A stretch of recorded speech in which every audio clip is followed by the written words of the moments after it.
사도행전 16장에서 언급하고 있는 간수 이야기를 좀 하려고 합니다. 이 이야기를 하려는 것은 사람들이 생각하는 구원과 성경이 말하는 구원이 어떤 차이가 있는지 꼭 알아야 하기 때문입니다. 그는 마게도냐의 빌립보 지역에 있는 감옥을 지키는 자이죠. 성경이 이 간수의 이름을 밝히고 있지 않아서 그의 이름은 알 길이 없습니다. 간수의 역할은 뭘까요? 감옥을 잘 지키고 또 매여 있고 묶여 있는 죄수, 그 죄인을 관리, 감독하는 일이죠. 이 일을 통해서 간수는 생계를 유지하고 가족을 부양합니다. 그에게 있어서 간수라는 직업은 생업이겠죠. 이 간수로서의 역할과 책임에 실패할 경우 그는 일자리를 잃게 되고요. 또 자신의 목숨까지 위태롭게 될 겁니다. 그러면은 가족에게까지 파장이 미쳐서 가정이 또 파탄에 이르게 되겠죠. 그러니 무슨 일이 있더라도 이 간수는 죄수들이 도망치지 않도록 두 눈 부릅뜨고 그들의 그 움직임을 잘 살펴야 하고 또 감옥에 단단히 묶어둬야 하겠죠. 그런데 간수는 깜빡 잠이 드는 바람에요. 자기에게 맡겨진 책임과 역할에 그만 실패하고 맙니다. 그가 무능하다거나 책임감이 없어서가 아니라 갑자기 예기치 못한 돌발적인 사건이 발생했기 때문이죠. 이 빌립보 감옥에 투옥된 바울과 실라가 밤중쯤 되어가지고 기도하고 하나님을 찬양하는 노래를 부르고 있는데요. 갑자기 큰 지진이 일어났거든요. 그래서 옥토가 움직이고 감옥의 문이 다 열려서 모든 사람의 매인 것이 다 벗겨져 버렸습니다. 이런 일을 누군들 예상이나 했겠습니까? 아마도 이 광경을 본 모두가 놀라서 멍하니 정신이 없었을 것입니다.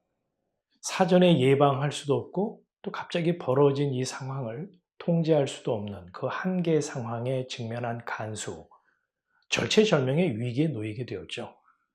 화들짝 놀라서 잠에서 깨어난 간수는 옥문이 열린 것을 보고서는 죄수들이 달아난 줄 알고 검을 빼서 스스로 자결하려고 합니다.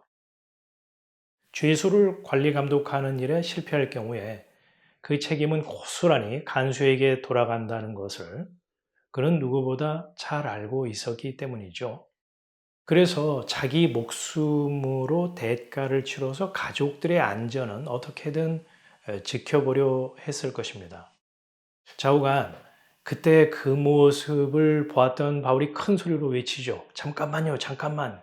당신 스스로 목숨을 해치지 마시오. 우리가 모두 이대로 그대로 있어.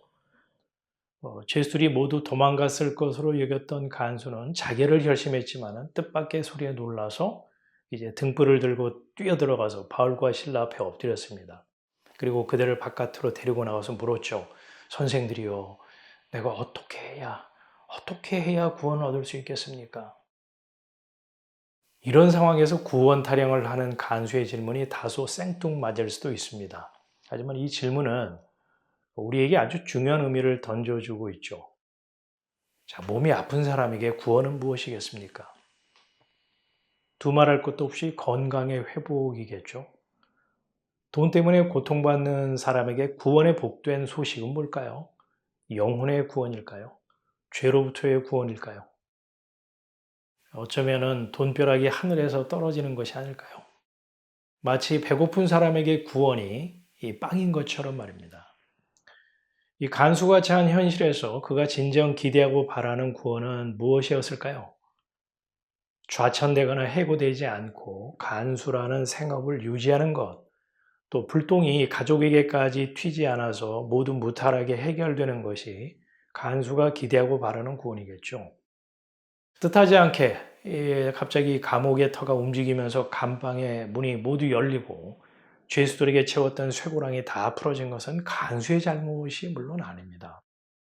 하지만 법률적으로는 처벌받을 특별한 사유가 간수에게 없다 하더라도 혐의와 상황 조사를 위해서 당국의 신문을 받는 일은 피할 수 없겠죠. 결국 간수가 기대하고 바랐던 구원이라고 하는 것은 영혼의 구원이나 죄로부터의 구원이 아니라는 말입니다. 자신의 발등에 떨어진 불을 어떻게 하면 끌 수 있을까 하는 이 현실의 문제로부터의 구원이었다는 것이죠. 이 바울과 실라가 구원의 방법을 알려주기만 한다면 죽기 살기로 실천해서 당면한 문제를 어떻게든 해결해 보리라 하지 않았을까 싶습니다. 내가 어떻게 해야 구원을 얻을 수 있습니까? 라는 이 질문에서 간수가 생각하고 이해하는 구원이 무엇인지 짐작하는 건 어렵지 않으니까요. 간수의 이 같은 질문이야말로 사람이 생각해낼 수 있는 구원에 대한 이해입니다. 자기 생존을 위해 살아가는 사람에게서 구원에 대한 다른 이해를 갖는 것이라고 하는 것은 거의 불가능하다는 말이죠. 설령 구원의 영혼의 구원이니 죄로부터의 구원이니 하는 이런 성경의 구원관을 알고 신앙을 한다 하더라도요. 간수와 같은 그런 위기 상황에 직면하게 될 경우에 누구라도 어쩔 도리가 없이 간수가 기대하고 바라는 그런 구원을 구하게 되는 것이 사람이지 않나 싶기도 합니다. 바울은 간수의 그 간절한 질문에 대해서 다음과 같이 복음을 전했습니다. 주 예수를 믿으라. 그리하면 너와 내 집이 구원을 얻으리라.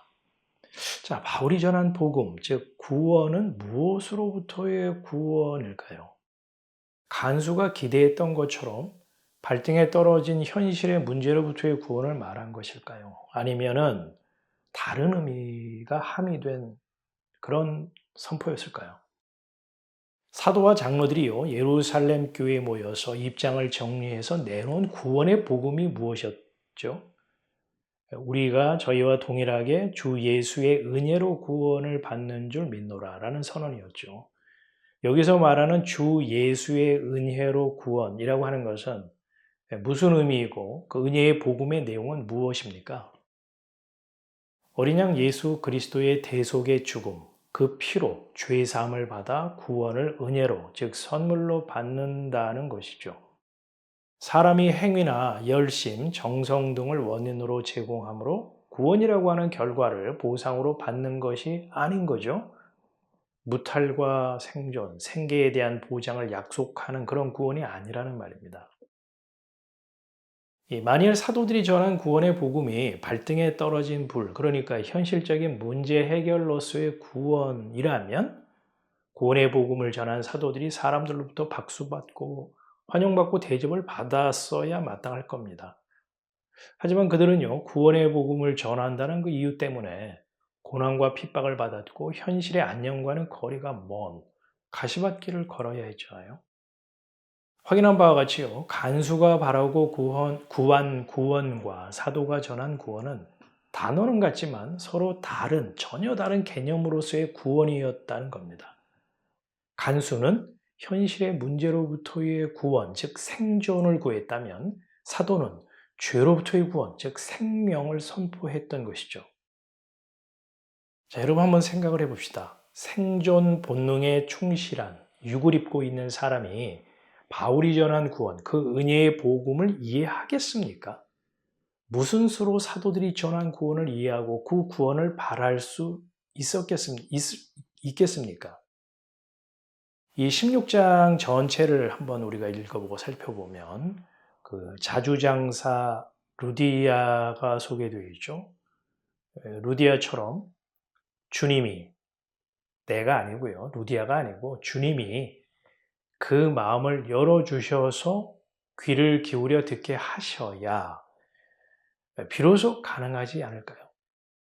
그러니까 주 예수를 믿으라, 그리하면 너와 내 집이 구원을 얻으리라는 이 사도의 그 말인즉슨 간수 내가 알고 있는, 그래서 구하는 그 구원에서 구원받지 못하면, 다시 말해 주께서 너의 영적인 눈과 닫힌 마음의 문을 열어주시지 않는다면 너와 내 집의 구원은 까마득히 멀다는 영적인 교훈을 담아 사도는 애둘러 복음을 증거했다고 봐야 하겠죠.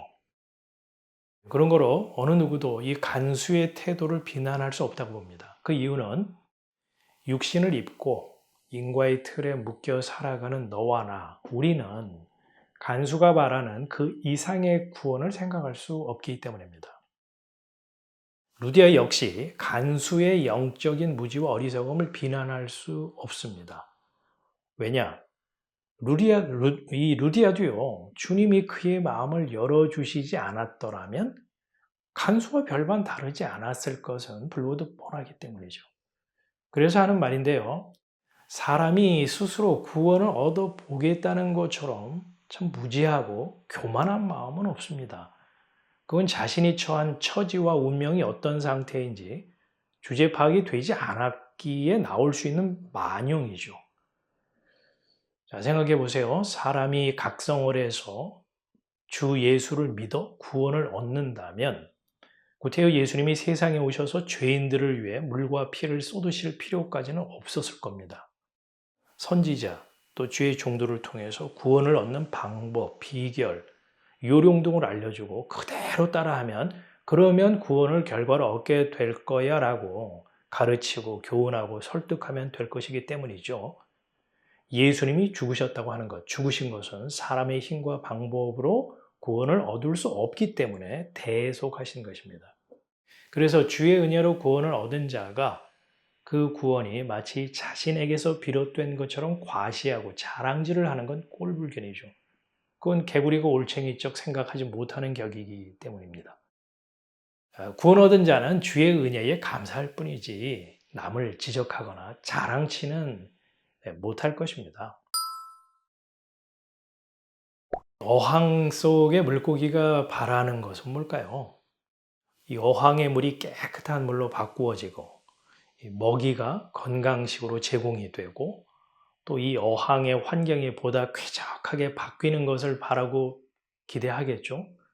그리고 어항의 물을 흐리게 하는 미꾸라지는 제거하고 선량한 물고기의 생명을 위협하고 괴롭히는 이 못된 물고기는 속아내야 한다. 이렇게 생각하겠죠. 그것이 어항 속 물고기가 생각할 수 있는 구원의 이해일 것입니다. 그런데요, 이 물고기의 안목이 변해서 자신이 어항에 갇혀 있고 묶여 있는 존재라는 걸 발견한 물고기라면요, 참으로 복된 물고기라 생각합니다.